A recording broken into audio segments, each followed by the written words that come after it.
death in D&D, or dropping to 0 hit points in 5th edition, is more of an inconvenience than it is anything else. I mean, when you get knocked unconscious, one of your players can just hit them with a healing word and boom, they're back up. So if you're interested in making hitting 0 hit points be a little bit more interesting, try this house rule as we go beyond the screen.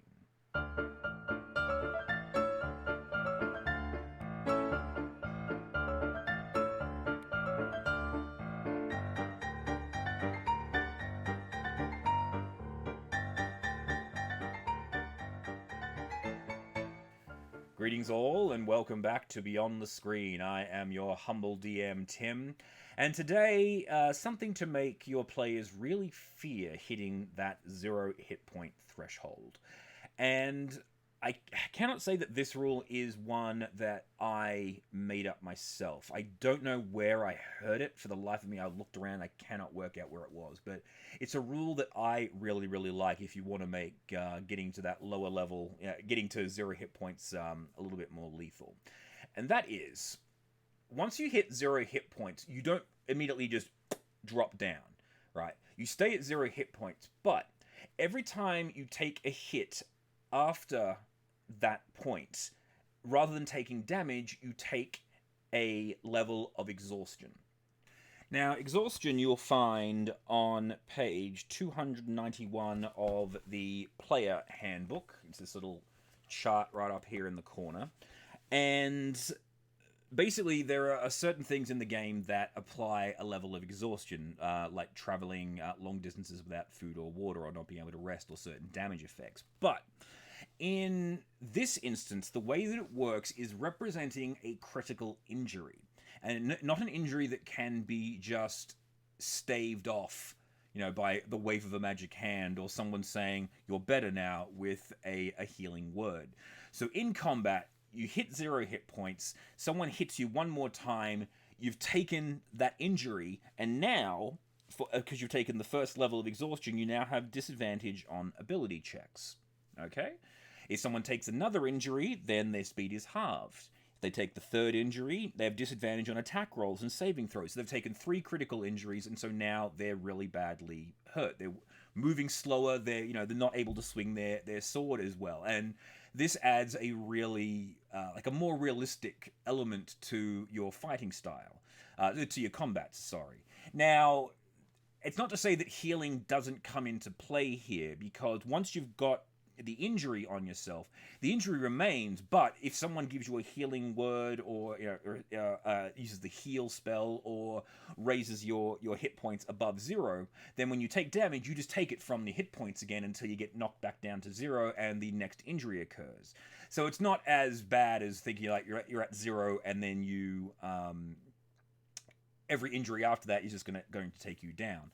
The next point after that, 4, your hit point maximum is halved. At 5, your speed is reduced to 0, and 6, you die. So basically, you have 6 critical hit points that you can take when you drop below 0 hit points in this instance for combat. And the other point of it is that even though you're at 0 hit points, you don't just drop. You're still able to fight.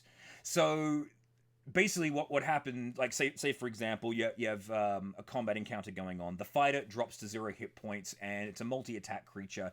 Hits them again, bang, they have disadvantage on their ability checks from now on. The fighter can still fight, so you're still at combat effectiveness. You've just taken, you've just been, stabbed in the side, like, like in the movies where, someone, you get shot, they like, and then, 30 seconds later the adrenaline kicks in and they just ignore all the damage that they've taken and keep on going for whatever reason. And then someone, hits them again, and so now their speed is halved, like you got hit in the leg, or, they have to hold their wounds, so they're not able to move as quickly.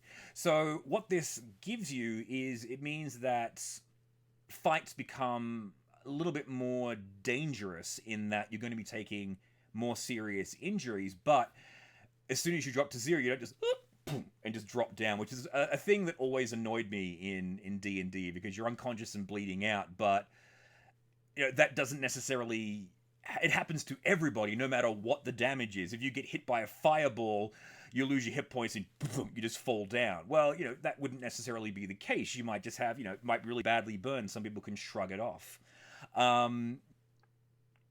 The other way to go about it, if you feel like it, you can add in a roll to it, for example. So if you're at 0 hit points, you can roll a Constitution saving throw set by whatever it is you decide.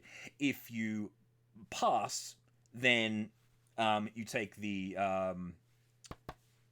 exhaustion level, and if you fail it, then you pass out. So adds a little bit more, like I said, adds more levels to the to dropping to 0 hit points. And if they take a critical hit while they're at 0 hit points, that counts as 2 levels of exhaustion. So it still means that criticals are actually still quite dangerous.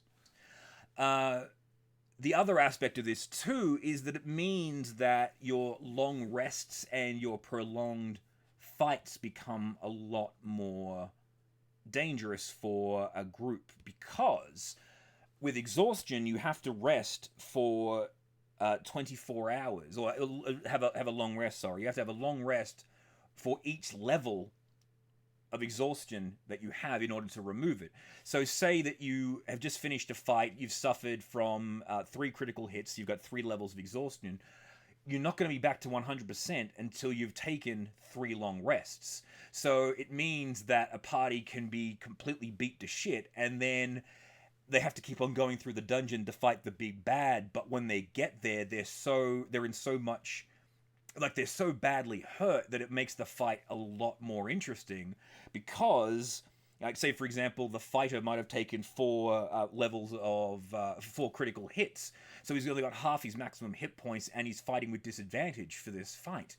So it makes things a lot more interesting, and it really adds to the role-playing aspect as well. So yeah, I think it's actually a good rule, and probably not for the faint of heart. Like, if you really want to turn up your game to hard mode, I think this rule is a really good one to utilize.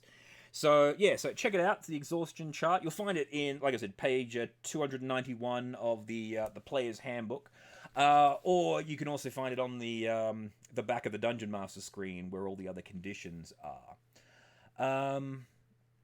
But yeah, I mean, you don't even necessarily need to use the exhaustion table. I just use it because it's there, but you can make up your own little chart for a simple thing. But I think, for the fact of the matter that it's disadvantage on ability checks, speed halved, disadvantage on attack rolls, hit point maximum halved, speed reduced to 0, and death. It's a pretty, all a pretty basic, but also fairly generalized, and it actually makes sense that it's just a combat injury, so you can describe it however you want, and justify whatever the reason is, like the disadvantage on ability checks depending on what the character is. If they're a rogue and they're good at hiding, we'll say there's an injury in their leg, they're limping, so they're not able to hide quite as well. Or if it's a thief, again, I'm just using all the rogue examples, their hands hurt, so they can't use their thieves tools, they've lost their dexterity. So anyway, I hope this has been giving you some interesting ideas. So, thank you all for watching. Please remember to like and subscribe. I have been your humble DM, Tim, and come back for more looks beyond the screen.